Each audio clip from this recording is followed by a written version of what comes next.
Hello అండి. అందరికీ praise lord. ఈరోజు మనం డబ్బుని ఎలా మేనేజ్ చేయాలనే విషయాన్ని గురించి మాట్లాడుకుందాం. వీడియో పూర్తి వరకు చూడండి. బైబిల్‌లో ఏం చెప్తుందో మనం ఈరోజు తెలుసుకుందాం. ఈ రోజుల్లో మనిషి జీవితం అంతా ఉదయం లేచింది మొదలుకొని రాత్రి పడుకునేంత వరకు మన ఆలోచనలు, మన ఆరాటాలు, మన పోరాటాలు అన్నీ దేనికోసం?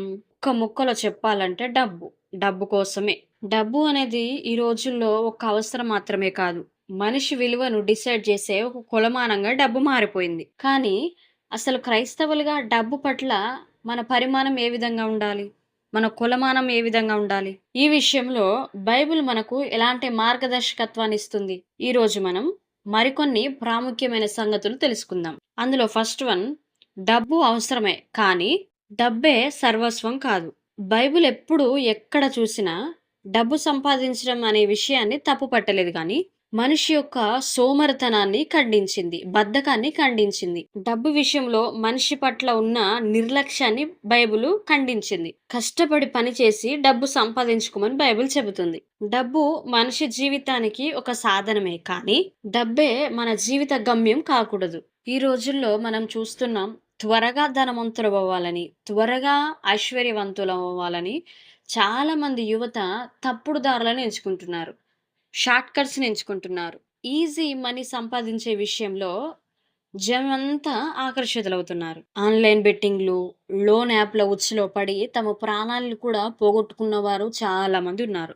ఉన్న దాంట్లో తృప్తి పడి ఉండకుండా విలాసవంతమైన జీవితాలకు ఆకర్షితులై అప్పుల పాలవుతున్నారు. నష్టాన్ని కొని తెచ్చుకుంటున్నారు. ఉన్నది కూడా పోగొట్టుకుంటున్నారు.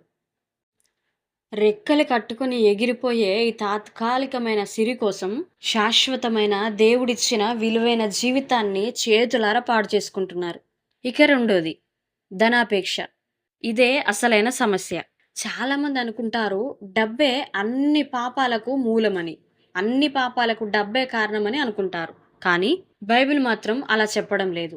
అసలైన శత్రువు డబ్బు కాదు. డబ్బుపై మనిషికున్న అత్యాశ అండ్ వ్యామోహం. మొదటి తిమోతి 6:10లో ధనాపేక్షనే నష్టానికి మూలం. ఆస్తుల కోసం అన్నదమ్ములు కొట్టుకోవడం, లంచాల కోసం పేదవాళ్ళ కడుపు కొట్టడం, డబ్బు కోసం బంధాలను, నైతిక విలువలను తాకట్టు పెట్టడం, ఇలాంటివన్నీ సమాజంలో మనం అక్కడక్కడ ప్రతిరోజు చూస్తూనే ఉన్నాం, వింటూనే ఉన్నాం. ఇక్కడ తప్పు డబ్బుది కాదు. మనిషి ఆలోచన విధానంలో తప్పున్నది.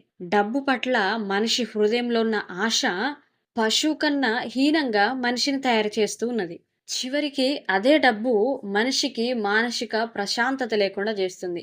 జీవితంలో నెమ్మది లేకుండా చేస్తుంది. మూడోది, అప్పుల ఊబి మరియు హామీ సంతకాల ప్రభావం. సమాజంలో ఈరోజు చాలా మంది కుటుంబాలు నాశనం అవడానికి ప్రధాన కారణం అనాలోచనతో తీసుకున్న అప్పులు మరియు ఇతరులను నమ్మి ఇతరుల కోసం పెట్టే హామీ సంతకాలు. దీని గురించి బైబిల్ ఏం చెప్తుందో మనం ఇప్పుడు చూద్దాం. సామెతలు 22:7 ఇలాగున్నది: అప్పు చేసిన వాడు అప్పు ఇచ్చిన వానికి దాసుడు అని ఉంటుంది. ఈ రోజుల్లో క్రెడిట్ కార్డులు, ఈఎంఐల గోల చాలా ఎక్కువైపోయింది. సంపాదనకు మించి ఖర్చులు చేసుకుంటున్నారు. సంపాదనకు మించి ఆశపడతా ఉన్నారు. సంపాదనకు మించి ఖర్చు పెడతా ఉన్నారు.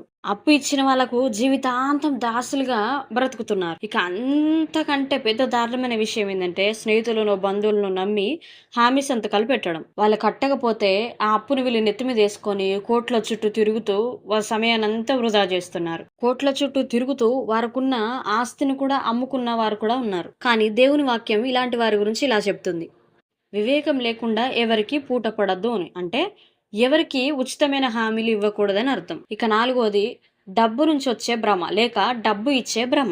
డబ్బు ఉంటే ఈ లోకంలో ఏదైనా కొనొచ్చు. డబ్బు ఉంటే ఈ లోకంలో ఏదైనా సంపాదించుకోవచ్చు. డబ్బు ఉంటే ఈ లోకంలో ఏమైనా చేయొచ్చు అని భ్రమ. అవును, అది నిజమే కావచ్చు, కానీ అది ఒక భ్రమ. సామెతలు 11:28లో తన ఐశ్వర్యమును నమ్ముకున్నవాడు పాడైపోవును, నీతిమంతులు చిగురుటాకు వలె వృద్ధి నొందుదురు అని ఉన్నది. ప్రపంచంలోనే అతిపెద్ద ధనవంతులు కూడా కుటుంబ సమస్యలతో మానసిక ఒత్తిడికి గురై విడాకులు తీసుకునేదాకా వెళ్తున్నారు. అంత మాత్రమే కాదు, డిప్రెషన్లో కూడా వెళ్తున్నారు. డబ్బు ఒక విలాసవంతమైన ఇంటినిస్తుంది గానీ, సంతోషాన్ని, సమాధానాన్ని, ఐక్యతనివ్వలేదు. డబ్బు ఒక విలువైన బెడ్‌నిస్తుంది గానీ, నిద్రనివ్వలేదు. మంచి శ్రేష్టమైన ఆహారాన్నిస్తుంది గానీ, ఆకలిని పుట్టించలేదు. మందులను కొని ఇవ్వగలదు గానీ, ఆరోగ్యాన్ని మాత్రం డబ్బు ఇవ్వలేదు. డబ్బు మనకు తాత్కాలికమైన ఆనందాన్ని, తాత్కాలికమైన స్థిరత్వాన్ని ఇవ్వగలదేమో గానీ, శాశ్వతమైన పరిష్కారాన్ని, శాశ్వతమైన సమాధానాన్ని మాత్రం డబ్బు ఇవ్వలేదు. ఇక ఐదవది దైవ చిత్తానుసారంగా డబ్బును వాడుకోవడం. అయితే బైబిల్ ప్రకారం మన డబ్బు విషయంలో ఎలా ఉండాలి? డబ్బు విషయంలో ఎలా ప్రవర్తించాలి? అనేది ఇప్పుడు చూద్దాం. దేవుడు మనకిచ్చిన ధనాన్ని, ఐశ్వర్యాన్ని ఎలా ఉపయోగించాలి? 1 తిమోతి 6:17-19 వచనాల్లో, ఇహమందు ధనవంతులైన వారు గర్విష్ఠులు కాక, అస్థిరమైన ధనమందు సంతోషించక, మనకు సంతోషమిచ్చుటకు సమస్తమును సమృద్ధిగా దయచేయు దేవుని వైపు దేవుని యందే నమ్మిక ఉంచమని ఆజ్ఞాపించాను. ఈ లోకంలో ధనం ఎప్పుడూ శాశ్వతం కాదు. దేవుడు మనకిచ్చిన దాంట్లో స్వార్థంతో గర్వపడకుండా, సమాజంలో ఉన్న పేదవారిని ఆదుకోవడానికి, దైవ కార్యము కొరకు ఆ ధనాన్ని మనం ఉపయోగించినప్పుడే ఆ సంపాదనకు ఒక సార్థకత అనేది దొరుకుతుంది. దేవుణ్ణి పూర్తిగా నమ్మినప్పుడు ఆయన మనకు కావలసిన ప్రతి అవసరతలన్నిటినీ ఆయన తీరుస్తాడు. మరి బైబిల్ ప్రకారం అసలు నిజమైన ధనం అనేది ఏది?